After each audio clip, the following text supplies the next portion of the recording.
Muy bien, vamos, Berco, a lo que fue hoy la presentación del presupuesto 2015 en el Parlamento. Así es, Gustavo. Hoy estuvieron Axel Kicillof, el ministro de Economía, estuvo también el jefe de gabinete Jorge Capitanich presentando un bodoque de 800 páginas que es el presupuesto nacional, el proyecto de presupuesto del oficialismo para el año 2015. Hicimos un brevísimo resumen con los lineamientos principales para dar lugar al debate. Acá tenemos oficialismo y oposición. Y las variables son las siguientes, las que más le interesan, por supuesto. La primera, el dólar. 9,45 es el dólar oficial en el promedio de 2015. Es lo que dice el gobierno que va a valer durante el año próximo en promedio. Para este año, como también el proyecto de presupuesto incluye una proyección para el año en curso, dice que va a cerrar con un promedio de 8,21. Atención a esto, para cumplirse ese promedio no debería pasar los 9 pesos en diciembre. Hoy estamos 8,42, 8,44. Estamos siempre hablando del dólar oficial, ese que usted ya ve solamente en los diarios, porque a casi nadie se lo venden. La inflación, 14,5% en todo 2015, punta a punta del año que viene. 21,3% en todo este año. Y ojo acá de vuelta, ya vamos 18,2%. Según el INDEC, estamos hablando de inflación oficial. Faltan 4 meses, es difícil que se llegue a cumplir esa pauta. Pero otra cosa, ese 14,5% es lo que van a aumentar los precios en general de la economía. El gasto agregado aumentaría, según el presupuesto, algo menos que eso, un 13%, lo cual habla de un ajuste en términos reales. De todos modos, la oposición, ¿de qué se queja? De que este presupuesto es dibujado y de que van a aumentar mucho más el gasto, con lo cual hay que decidirse, o se critica el ajuste o se critica el dibujo. Y el siguiente, crecimiento, 2,8% es la proyección de crecimiento del PBI para 2015, nuevamente muy optimista, y esto lo mencionó el ministro Axel Kicillof, dijo 0,5%, se prevé que va a ser el crecimiento de este año. Todos los privados, Gustavo, tanto los más cercanos como los más lejanos al oficialismo, hablan de un crecimiento negativo para este año de entre el 1,5% y el 2,5%. Esto es lo que se va a discutir en comisión desde la semana próxima en el Congreso, y que va a encontrar la oposición que desde hace, te diría, 7, 8 años encuentra siempre en los bloques opositores, que dicen esto no es realista, estos son números que solamente se cumplen en la ficción. Bueno, venimos al debate con los economistas y ya vamos a estar con Francisco Narváez porque vamos a hablar también de política y sobre todo. Pero antes de eso, Francisco, ¿es cumplible este presupuesto que presentó el oficialismo? No, pero el papel aguanta cualquier cosa. Yo coincido con el análisis, las cifras primero no cuadran con la realidad en términos de lo que sabemos que está pasando con la inflación. Estuvimos en la Cámara, estábamos era una ficción. Cumplieron con la fecha de presentarlo el 15 de septiembre, pero no cierra por ningún lado, porque si fuera verdad este presupuesto hay un brutal ajuste por delante en lo que están planteando en términos de gasto y en términos de ingresos, y yo creo que este gobierno no tiene ninguna vocación de ordenar las cuentas fiscales. ¿Usted lo haría ese ajuste? ¿Perdón? No. ¿Usted sí lo haría? No, yo creo que hay que gastar mucho, pero bien. Bueno, enseguida vamos a estar ya con este tema y otro tema político. Federico Sturzenegger, buenas noches. ¿Es cumplible este presupuesto? ¿Se puede llevar adelante? Antes que nada, la solidaridad. Sí, muchas gracias. Y la solidaridad porque veo que dormís bastante poco, sí, porque además. llegas a las 12:30, te vas a las 5 de la mañana. Pero bueno. No, mira, lo que nosotros de alguna manera criticamos es cómo se trabaja. O sea, nosotros como diputados nos pagan el sueldo básicamente para controlar en qué se gasta el presupuesto público y cómo se financia. Entonces el gobierno tiene una técnica que la viene repitiendo hace muchos años, que es básicamente de poner todas las variables como por debajo de sus valores reales. Al ponerte una inflación del 15%, probablemente después, el año que viene, la inflación sea 20, 30, 40, el número que sea, te vas a encontrar con recursos que entonces hay que asignarles un nuevo gasto, y ya no se hace con el control del Congreso, sino que se hace probablemente a mitad de año con un decreto de necesidad, urgencia y algún mecanismo por el estilo. Te doy un ejemplo, Gustavo, que se lo planteé al jefe de gabinete Capitanich, sí, cuando vino hace unos 10 días al Congreso. Sí. Le dije, hay un DNU de ampliación presupuestaria de este año, 200.000 millones, el 20% del presupuesto, se amplió por DNU. Entonces voy mirando, porque me pagan el sueldo para eso, voy mirando las partidas, y de repente encuentro una partida, escucha esto porque lo voy a decir despacito para que se entienda, que tiene 10.000 millones de pesos de gastos en salarios en una repartición que no tiene empleados. 10.000 millones de pesos de salarios en una repartición que no tiene problema, con obligaciones a cargo del Tesoro que depende de la jefatura de gabinete. Entonces, ¿cuál es la idea de eso?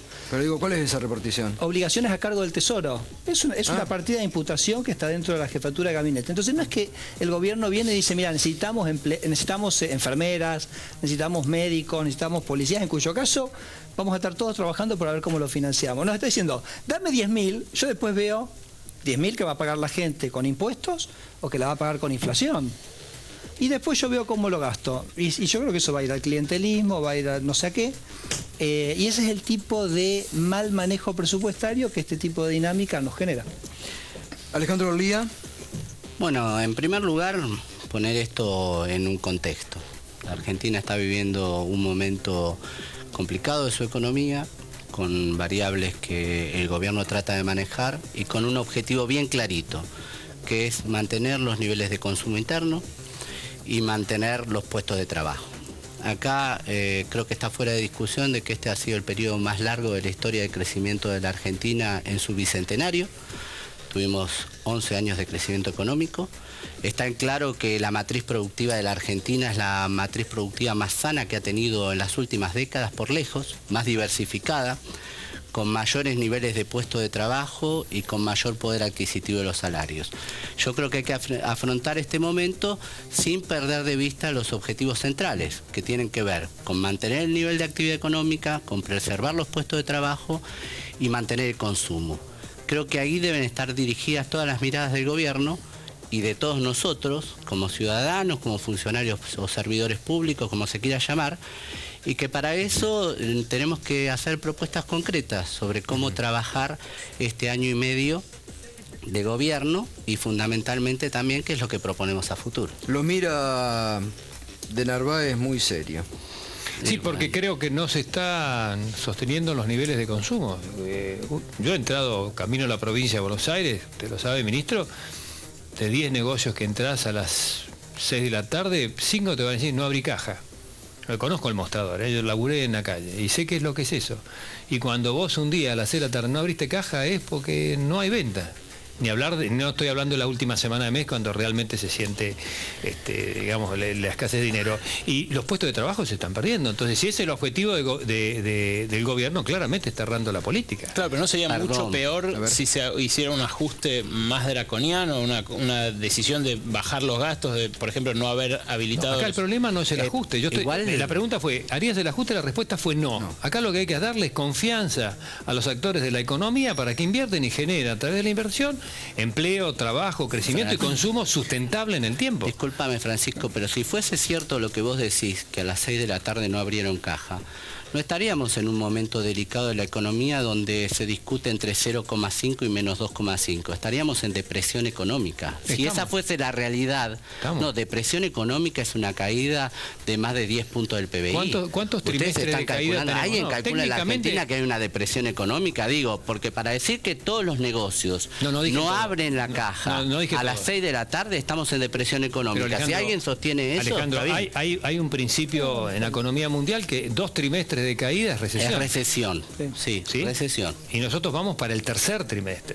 A ver, yo creo que la calle te dice, el sentido común te dice, perdón, no soy economista, lo dejo a usted, pero lo que la calle te dice es que no hay actividad. Tenés que ir a un supermercado a las 8 de la noche y vos ves las líneas de caja con poca gente, los changuitos más con mucha menos mercadería. Esto es lo que yo percibo en la calle. Por ahí las estadísticas te dicen otra cosa. No, pero más que las estadísticas, lo que te dice claramente los esfuerzos que hace el gobierno nacional es mantener y mejorar el poder adquisitivo de los programas sociales, de las jubilaciones, la cobertura previsional.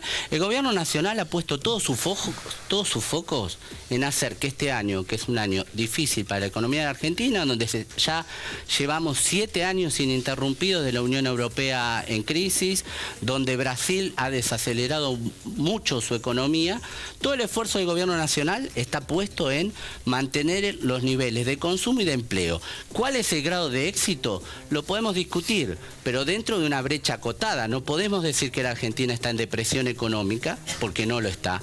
Y no podemos hablar de destrucción masiva de puestos de trabajo cuando los mismos industriales están planteando que están haciendo esfuerzos para mantener a lo sumo acotado el problema laboral a la reducción de horas extras, que ya es un gran problema, y a suspensiones que el gobierno nacional está tratando de paliar, primero con medidas de promoción del consumo, como hace con el Procreauto, con el Procrear, con medidas de consumo durable, de bienes durables y de casas, y cuando también el gobierno nacional ha tomado la iniciativa nuevamente de los REPRO, que son programas para tratar de ayudar a los empresarios a que no hagan despidos en el sector privado. Todo lleva pro, el Procrear, el Procreauto, y están el trabajando. REPRO. ¿Será cierto entonces que están trabajando para ustedes? La inflación también lleva. El cristinismo era real. A ver, yo creo que la economía claramente está en recesión, claramente hay un problema en el mercado de trabajo. Datos del INDEX han perdido 300.000 puestos de trabajo en lo que va de este año. Y el problema es que el ajuste, Alejandro, ya está. O sea, cada peso que gasta el gobierno la gente lo paga. O lo paga con un impuesto o lo paga con la inflación. Entonces lo que está ocurriendo es en una economía que está cayendo, donde ahora tenemos desafíos importantes como la caída en el precio de la soja a futuro, una economía que cae, yo creo que cae por el nivel de intervención que ha tenido el kirchnerismo, que prácticamente no permite que ningún sector industrial pueda producir en este momento, y por eso la caída en el empleo. El Estado cada vez le chupa más a la gente y se lo chupa con inflación. Por eso la inflación va a crecer en la segunda mitad de este año. Y por eso los niveles de consumo, Alejandro, caen, y no caen 2%. La economía cae 2%. Pero disculpame. Te escuché un rato. Sí, el consumo está cayendo 10%. Mirá los datos del supermercado, mirá los datos de shopping. Entonces no son números que son menores, y eso es simplemente el producto de una economía que se está haciendo más chica y el Estado que se está llevando una tajada. Yo digo, la verdad es que lo he escuchado a Mauricio Macri plantear la reducción o la desaparición de impuestos a partir de su llegada al gobierno. Dime qué es lo que hace, porque la verdad es que hoy dijo, hasta hoy dijo en su provincia, Alejandro, dijo en Chivilcoy que la provincia de Buenos Aires, cuando él saque las retenciones, va a explotar en productividad. Pero el subte también explotó en productividad, con un 310% de aumento hasta el día de la fecha y con un 33% previsto adicional. También explotaron el impuesto ABL, donde hay un 586% de aumento durante su gestión desde el 2007. La autopista de ustedes, la autopista de ustedes, la autopista 25 de Mayo cobra por kilómetro 2,11 pesos, mientras que la autopista Buenos Aires-La Plata cobra por kilómetro 0,32. 0,32 en un año contra 2,11. O sea que te estoy diciendo que estamos hablando de más de 5 veces el costo por kilómetro en la ciudad de Buenos Aires. Ustedes pregonan una disminución de la inflación aumentando todos los servicios de la ciudad de Buenos Aires. 500% aumentando todos los servicios de la ciudad de Buenos Aires. En un y son año, todo más caro que en la provincia de Buenos Aires. Ahora, ¿se puede eliminar, por ejemplo, las retenciones? No, pero por supuesto que sí. ¿Y el impuesto a las ganancias? No, pero fíjate lo siguiente. Retenciones de economías regionales. Todas las economías regionales. Sumale maíz, sumale trigo. O sea, imagínate el impacto que va a tener. Estamos importando trigo de Uruguay. Eso sale más o menos 15.000 millones de pesos. ¿Y qué te dije yo hace un ratito? Que hay una partida que pusieron por atrás en el presupuesto de 10.000 millones de pesos para el clientelismo político. ¿Me decís si se puede o no se puede? Pero los 5 puntos por año de la soja que prometen, ¿eso cuánto cuesta? ¿Eso cuesta más que todas las demás retenciones juntas? No. Te da todo 25.000. ¿Qué? 1.000 millones de la soja. Son 5 puntos. Claro, pero prometen cada año bajar 5 puntos de la retención de la soja. Y vas a tener un impacto y un aumento en la producción que va a ser que claramente lo va a superar. No hay más lugar para hacer más soja. Alejandro, vos estimás que por cada reducción en la soja recuperas un 50% por aumento de producción. Claro. Y el resto es una apuesta que Argentina... Pero se sigue haciendo más rentable la soja y sigue desplazando otro Alejandro... No, porque sacaste el de maíz, sacaste el de trigo también, ¿no? Pero Alejandro, una cosa es la soja 600 y otra cosa es la soja 300 y pico. Sí. Además, entonces, ¿cómo es la cuenta de la producción sojera? La retención es la misma, el precio lo fija Chicago. La diferencia es la distancia de donde producís al puerto y los rindes que tenés. Entonces, ¿qué es lo que está pasando? Antes vos producías soja en San Luis y eras rentable. Hoy, si no estás más cerca de Pergamino, no sos rentable. Precisamente porque los precios han bajado a niveles que probablemente se sostengan en el tiempo por la cosecha que está viniendo de los países del norte. Antes y después es un año. O sea que estamos hablando de un antes y un después de los 600 a los 400 dólares de un año. Sí. O sea que estamos atravesando un año difícil. Sí, es cierto. Pero no estamos. Pero si en un año variaron de 600 a 400, ¿por qué suponer que los 400 van a ser fijos? ¿Qué pasa si hay una helada sobre la siembra de algún otro de los principales países productores de soja del mundo? Si eso sucede, ¿se mantienen en 400? ¿Están dispuestos a bajar la retención? ¿Cómo? La discusión de las retenciones móviles se dio en el año 2008, Francisco. En el 2008 se discutieron retenciones móviles y no se aceptó desde el sector agropecuario las retenciones móviles. Fue el conflicto Hoy habría retenciones e impuestos seguramente menores si se hubieran aceptado las retenciones móviles. Lo que pasa es que se plantea que siempre que hay ganancias el Estado no puede participar y cuando no participa el Estado no hay capacidad de redistribución del ingreso. No hay posibilidad de redistribución del ingreso y que cuando hay pérdidas las tiene que asumir el Estado. Nunca hay redistribución del ingreso en el planteo que ustedes hacen. Siempre hay pérdida para los trabajadores, siempre hay concentración económica, siempre hay empresas con posición dominante. Esta es la visión. Los productores agropecuarios no hay posición dominante, son miles de chacareros distribuidos en la provincia de Buenos Aires. O sea, no sé los vendedores, los pools de siembra, 4 acopiadores y todos los pools de siembra. Más competitivo del mundo, venden en el mercado internacional. Entonces lo que digo es, hay que apostar a la producción. La gente en la provincia de Buenos Aires ¿cómo se redistribuye el ingreso? Está ahogada por ¿Cómo se redistribuye el ingreso? Porque vos hablás de la producción de soja y lamentablemente no tenés nada para demostrar sobre lo que harían ustedes porque tienen 4 macetas en la ciudad de Buenos Aires. Yo te estoy hablando de una situación donde vos hablás de una superficie sembrada que no sé dónde la vas a fabricar, Federico, porque vos estás hablando de recuperar por producción sobre una superficie sembrada que ya no tiene las fronteras de crecimiento que vos mencionás. Producción de trigo, Alejandro, estamos importando pero de Uruguay. Estás hablando de trigo, pero estás hablando de soja. Brasil nos demanda 6 millones de toneladas por año que no podemos ¿Cuál es la frontera agropecuaria que manejás en tu cabeza para que puedan seguir aumentando absolutamente todas las producciones? Se rió de Narváez con lo de las macetas. Atención, a eso lo pone más lejos del macrismo. En la provincia de Buenos Aires no hay macetas, hay muchísimas millones de hectáreas de producción. ¿Y usted está de acuerdo con la propuesta de Macri de que eliminar retención y que la provincia de Buenos Aires puede explotar en productividad? A las economías regionales sí, a la carne sí, al maíz sí, al trigo también, no a la soja, solamente en términos progresivos en 5 o 6 años. Sí estoy de acuerdo. Y lo vengo diciendo desde el conflicto del 2008. Pero, ojo, y vos conocés cómo es la producción.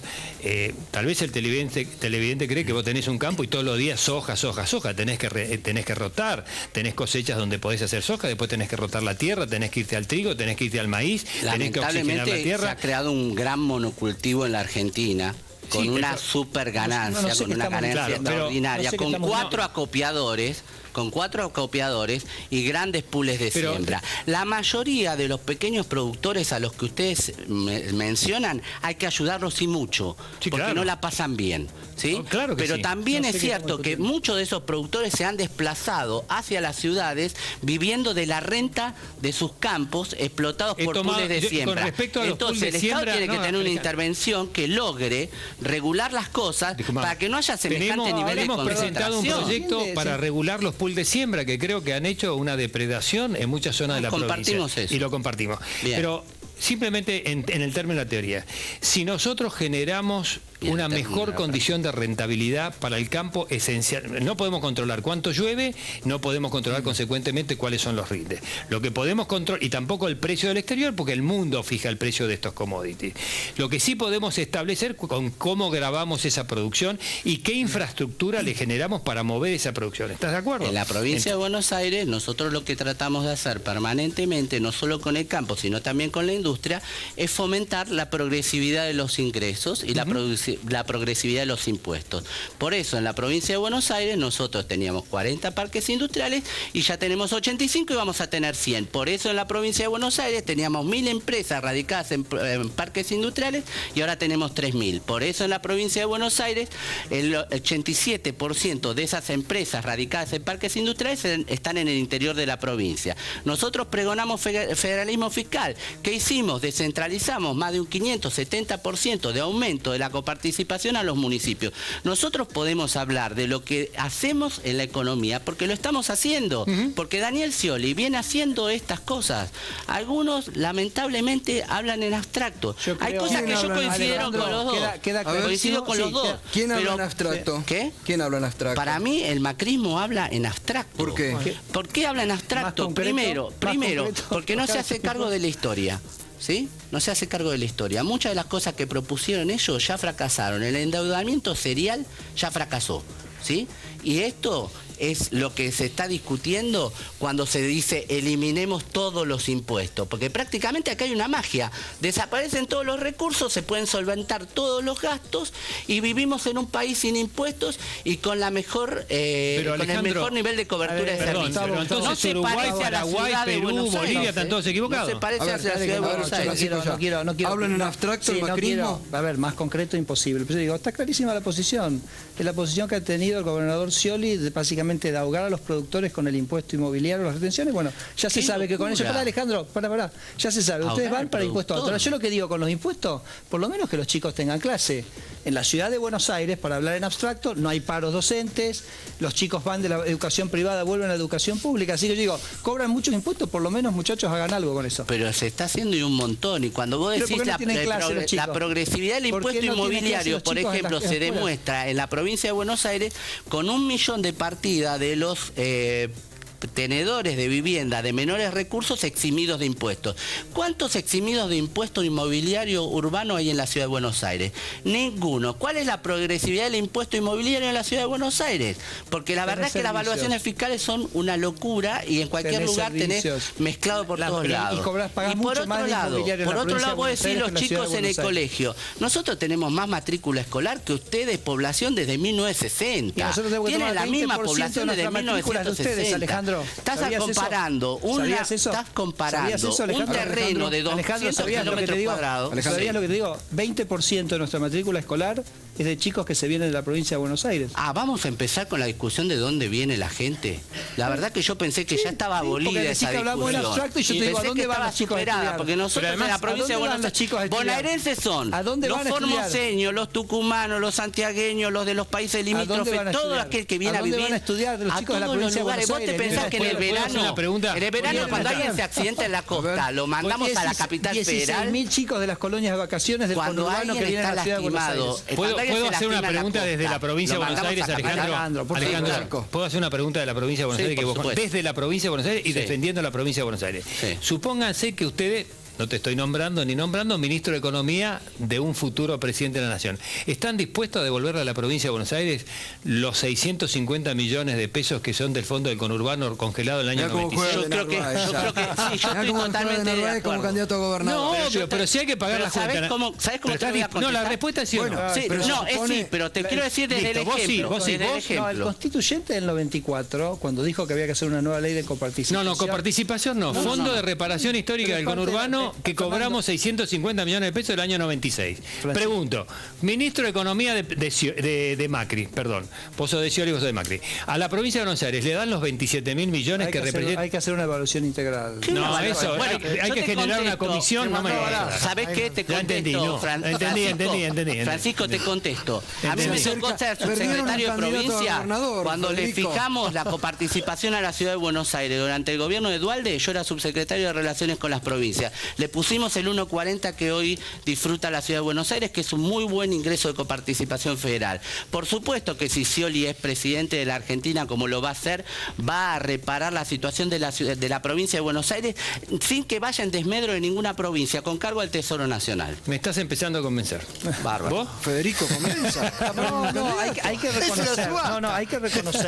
que reconocer que cuando se hizo la coparticipación, uno después va a todas las provincias, la verdad que la provincia que recibe menos en coparticipación por habitante, y no es la que tiene los mejores niveles de estandarización, es la provincia de Buenos Aires.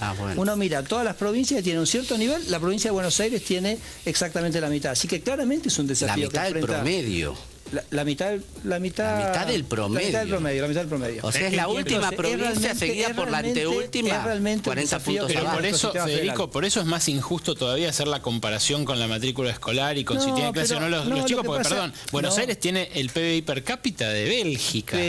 La ciudad de Buenos Aires. Él habla de abstracto, Federico, y yo lo que hablo es de la gestión. O sea, los chicos vienen a estudiar a la ciudad de Buenos Aires. Pero en una ciudad con el PBI per cápita de Bélgica sigue habiendo nosotros casos como la cobramos Villa Papa 650 Francisco. millones de pesos desde el año 96 hasta la fecha. ¿Cuál es el abstracto?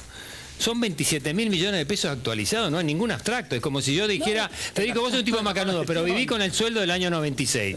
No, esto es lo que le pasa a la provincia de Buenos Aires. ¿Es correcto, Alejandro? Sí, pero aparte plantear la mala gestión es como decir que los pobres hacen mala gestión. Es decir, porque no tienen atesorado dinero. Es una locura, Aumentaron 40% Federico. los impuestos del Ustedes año tienen pasado. un PBI per cápita y tienen ingresos tributarios per cápita que están por lejos, por encima de cualquier otro ingreso, no de la provincia de Buenos Aires, que es la más rezagada en términos de la renta federal, sino de cualquier otra provincia. Me alegro que se reconozca que la educación pública es mejor en la ciudad de Buenos Aires, que el sí, que el público subte aumentó un 306%. Y las autopistas un 500% en un año. Bueno, a ver, ABL 580. les dejo un minuto para ver cómo sería el presupuesto 2015, hipotéticamente, si Mauricio Macri fuera presidente de la Nación. A mí, digamos, no es tanto Hola. Bueno, un minuto, vamos, sí, Federico, digo para cerrar. que no me parece que es tanto el número lo que tenemos que discutir, sino que es el procedimiento.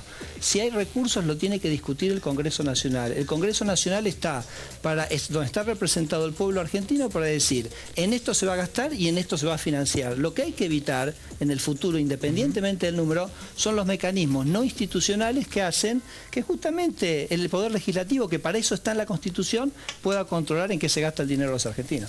Minuto de cierre, Alejandro Orlía, y gracias por la Sin conocer en detalle, yo diría que el presupuesto nacional está yendo hacia mantener los niveles de consumo y empleo, básicamente porque tiene la mayor carga en previsión social, en subsidios a la energía, que si se sacaran se dispararían todos los precios de la energía y sería menos competitivo el país, y están puestos en subsidiar los programas sociales, que son una fuente de ingreso para las familias de menores recursos. No sé si se podría cambiar demasiado el presupuesto 2015. Bueno, muchas gracias. Alejandro Arlía, representante del socialismo, Federico Sturzenegger, uno de los integrantes del equipo económico de Mauricio Macri.